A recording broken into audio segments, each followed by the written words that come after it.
বাংলাদেশের শত্রুদের উদ্দেশ্য ছিল, প্রধান উদ্দেশ্য ছিল বাংলাদেশের নিরাপত্তা ব্যবস্থায় আঘাত হানা এবং বাংলাদেশের সেনাবাহিনীর যেন মনোবল নষ্ট হয়ে যায়, যেন তার দুর্বল হয়ে যায়, সেই কারণে এই ঘটনা হয়েছিল।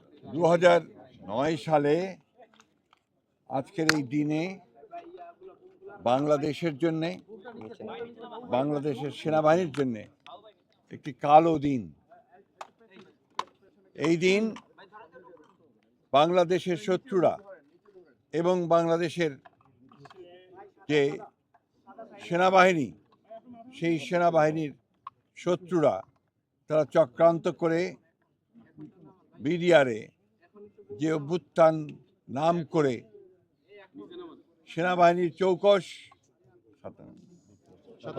57 জন সেনা কর্মকর্তাকে নির্মমভাবে হত্যা করে এবং একটা তছনছ করে দেওয়ার একটা অবস্থা সৃষ্টি করে সমগ্র নিরাপত্তা ব্যবস্থাকে।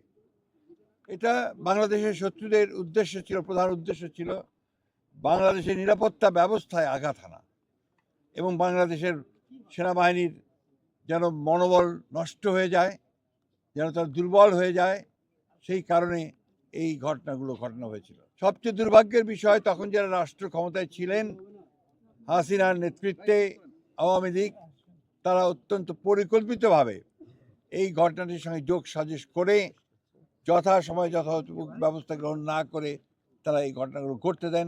2 দিন ধরে বিডিআর পিলখানাতেই হত্যাযজ্ঞ চলে এবং আজ পর্যন্ত, এখন পর্যন্ত এটার যে পূর্ণাঙ্গ সঠিক নিরপেক্ষ তদন্ত, সেই তদন্ত হয়নি। আমরা সরকারকে ধন্যবাদ জানাতে চাই যে সরকার অন্তত এটাকে শহীদ সেনা দিবস হিসাবে ঘোষণা করেছেন এবং আমরা আশা করব, প্রত্যাশা করব যে এটার পূর্ণাঙ্গ সঠিক নিরপেক্ষ তদন্ত করে সঠিক বিষয়টিকে উদ্ঘাটন করা এবং যারা দায়ী তাদেরকে তাদের শাস্তি নিশ্চিত করা, তদন্তের মধ্যে বিচারকে নিশ্চিত করা। এবং এটা আমাদের জাতির জন্য একটা কলঙ্কজনক ঘটনা। আজকে এই দীর্ঘ বছর পরে, আজকে প্রায় 16 বছর পরে আমরা আজকে সবাই ঐক্যবদ্ধ হয়েছি। দেশের রাজনীতির একটা বিশাল পরিবর্তন হয়েছে, আমূল পরিবর্তন হয়েছে।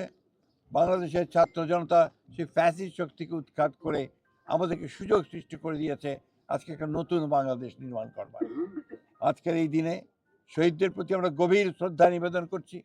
আমাদের দল, বাংলাদেশ জাতীয়তাবাদী দল, আমাদের চেয়ারপারসন দেশনেত্রী বেগম খালেদা জিয়া এবং আমাদের ভারপ্রাপ্ত চেয়ারম্যান জনাব তারেক রহমানের পক্ষ থেকে আজকে আমরা এখানে এসেছিলাম তাদের প্রতি শ্রদ্ধা জানাতে। এবং আমরা এই প্রত্যাশা করব যে তাদের এই আত্মত্যাগ যেন কখনো বিফলে না যায়, আমরা যেন সত্যিকার অর্থেই একটা স্বাধীন সার্বভৌম দেশ হিসাবে আমরা যেন মাথা উঁচু করে দাঁড়াতে পারি এবং আমরা স্বাধীনতার সমস্ত প্রশ্নে যেন কোনো আপোষ না করি। আজকে এই হোক আমাদের এখানে প্রতিজ্ঞা। আমরা আজকে আবারও তাদের পরিবারের প্রতি আমাদের সহানুভূতি জানাচ্ছি, সমবেদনা জানাচ্ছি এবং অনুরোধ করব, আহ্বান জানাবো যে সরকার এবং সেনাবাহিনী তাদের পরিবার পরিজনদের যেন যথার্থভাবে তাদের যে ক্ষতিপূরণ, সেই ক্ষতিপূরণ করেন এবং জনগণকে একটা ধারণা দেন যে সরকার এবং সেনাবাহিনী তাদের পরিবারের সঙ্গে আছে। সকলকে আমি আন্তরিকভাবে আবারও তাদের পরিবার পরিজনকে আমি আন্তরিকভাবে আমাদের সহানুভূতি জানাচ্ছি।